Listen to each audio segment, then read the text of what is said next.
Chers auditeurs de Radio Taïwan International, Jean-Yves Vertebise, maître de conférence à l'Université catholique Fulun à Taïwan, va vous présenter l'émission Géopolitique en Asie.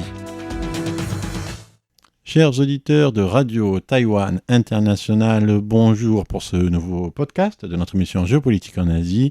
Nous allons faire un point sur un événement qui concerne de très près Taïwan et qui, en fait, cette année, particulièrement, fait l'objet d'une attention médiatique internationale. Cet événement, c'est bien entendu les élections qui vont se dérouler demain, le 13 janvier 2024, la 8e élection présidentielle de Taïwan, depuis que Taïwan s'est démocratisé avec la fin de la loi martiale.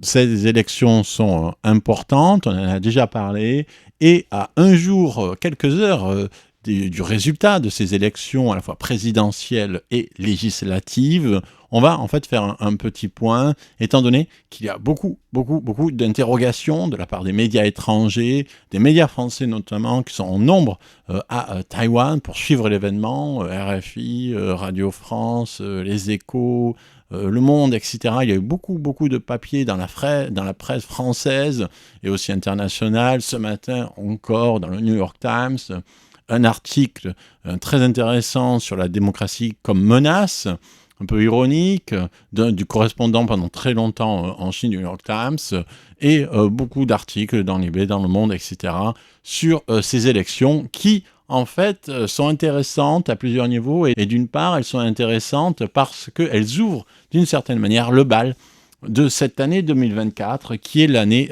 des élections un peu partout dans le monde et des élections cruciales. Donc en fait, Taïwan ouvre en fait une série d'élections qui vont se dérouler en 2024 et dont sans doute le point culminant sera les élections américaines de 2024 entre Joe Biden et Donald Trump, si celui-ci n'est pas empêché de concourir à ces élections dues aux accusations variées dont il est l'objet, et la Cour suprême doit statuer sur la possibilité pour lui d'être éligible, de se présenter aux élections, étant donné son passif à différents niveaux, et notamment pour incitation à la révolte contre les institutions démocratiques que maintenant il veut conquérir par les urnes. Donc une année 2024 très importante, une année 2024 qui est importante parce qu'elle voit un accroissement des tensions un peu partout dans le monde. 2024, ça sera aussi la 3e année de l'invasion de l'Ukraine par la Russie, et avec une situation apparemment au niveau du terrain qui est bloquée, mais ce blocage en fait ne suffit pas que rien ne se passe, il signifie aussi des deux côtés des morts et des missiles tous les jours, et avec aussi la volonté exprimée par Poutine d'une guerre longue. On n'est pas près de voir la fin de cette guerre en Ukraine, à moins d'un effondrement de l'Ukraine si le pays ne reçoit pas l'aide militaire dont il a besoin. On y a ensuite, en Corée du Nord, au début janvier, le président nord-coréen a dit qu'en fait, qu'il n'envisageait plus du tout la réunification. C'est un peu une première, c'est-à-dire qu'en fait, il veut d'abord et avant tout préserver la souveraineté nucléarisée de son pays, qui est un des plus pauvres au monde, où en fait la population vit dans un état de famine assez constant. Et où en même temps le pouvoir poursuit son développement nucléaire, son développement balistique, avec des lancements de nouveaux satellites qui sont prévus par le régime, qui a donc abandonné en fait toute idée d'une paix et toute idée d'une conciliation entre les deux rives, et l'idée donc d'une unification sur la base d'une communauté ethnique est maintenant en train de totalement voler en éclats du fait de la différence de régime politique absolu entre la Corée du Nord et la Corée du Sud.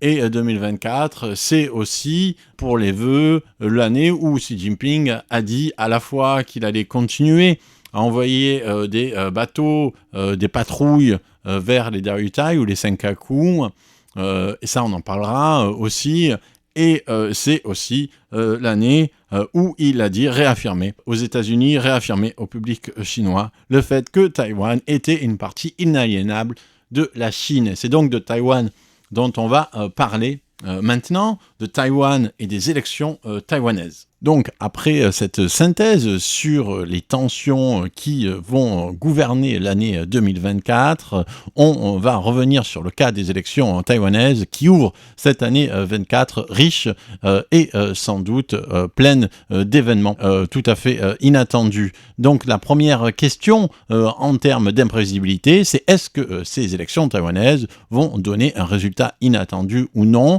Pour l'instant, les sondages sont assez constant. On rappelle qu'il y a donc 3 candidats. Le candidat du DPP, du Parti démocrate progressiste, William Lai, qui est le vice-président de l'actuelle présidente Tsai Ing-wen du DPP, Parti démocrate progressiste. Elle a fait déjà 2 mandats. Elle a été élue en 2016 et en 2020. Elle ne peut pas être élue une 3e fois. Et c'est donc son vice-président, William Lai, qui aujourd'hui est le candidat du DPP, malgré parfois des frictions en interne entre William Lai et Tsai Ing-wen. Le deuxième candidat, c'est le candidat du KMT, Parti nationaliste chinois, Hou Yu-ih, qui est aussi également en ce moment toujours le maire de New Taipei City, la plus grande agglomération urbaine de Taïwan.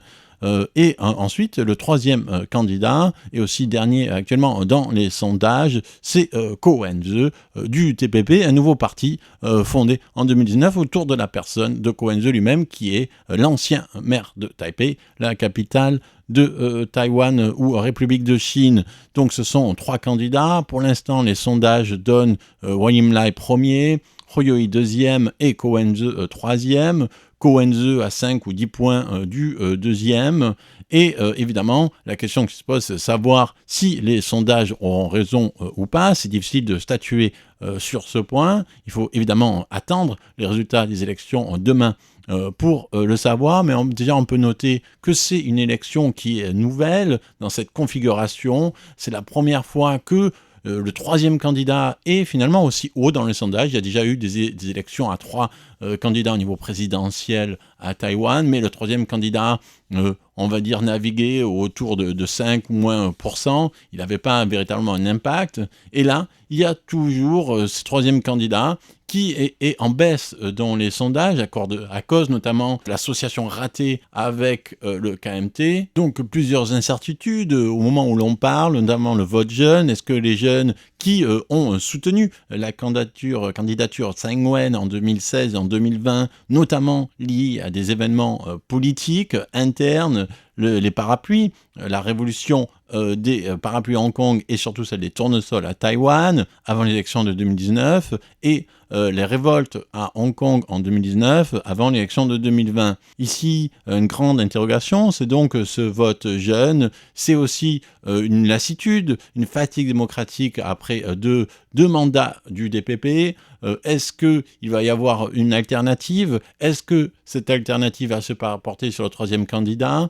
Quels vont être aussi les résultats des élections législatives? Est-ce que le DPP va garder sa majorité? Cela ne semble pas tout à fait certain. Est-ce que le TPP peut avoir une base suffisante pour être représenté au Parlement? Tout ça, c'est des questions qui sont importantes de politique interne, mais nous, ce qui nous intéresse ici, évidemment, en termes de géopolitique, c'est les conséquences possibles. Ces conséquences, évidemment, les conséquences vis-à-vis des relations entre les deux Chines, et on sait que la Chine a insisté sur le fait qu'une élection de William Lai serait un danger pour la paix à Taïwan, ce qui est vraiment une interférence très très grande dans les élections domestiques de l'archipel formosan, et en fait, le KMT a repris un peu cet argumentaire en disant « Attention, si vous votez William Lai, cela pourrait raviver les tensions avec la Chine, ce qui est possible également, mais ce qui, du point de vue d'un parti possiblement présidentiel, est aussi une manière d'inviter la Chine à le faire si le concurrent est élu, ce qui n'est pas forcément une bonne chose, on va dire, pour la population de l'île et même pour ceux qui auraient voté KMT. C'est évidemment pas une chose extrêmement positive à dire. Et donc il y a cette grande incertitude. Quelle va être la réaction de la Chine? Est-ce que la Chine va encore augmenter la tension si William Lai est élu, ce qui est probable? Mais est-ce que la Chine, si le KMT est élu, pourrait véritablement abandonner finalement son processus de tension et chercher à se rapprocher du KMT? C'est possible également, Mais en même temps, il faut bien comprendre que, par exemple, l'exercice militaire en mer de Chine du Sud et autour de Taïwan ont des raisons aussi pas simplement stratégiques, mais tactiques, et que ça permet aux avions chinois de s'entraîner, et que c'est pas parce que le KMT sera élu que ceux-ci vont être abandonnés du jour au lendemain. Est-ce que la peur de la Chine va pousser les gens à voter KMT pour améliorer les relations avec le continent, ou au contraire, est-ce que ça va pousser les gens à chercher le renforcement militaire, stratégique et autonome, notamment au niveau économique de Taïwan, en votant DPP, ou est-ce qu'une troisième voie dans les relations avec la Chine peut être développée par le TPP? C'est ce qu'on va voir à partir de demain et à partir de là, dans les années qui suivront. C'était Jean Evertebise dans son émission Géopolitique en Asie pour RTI.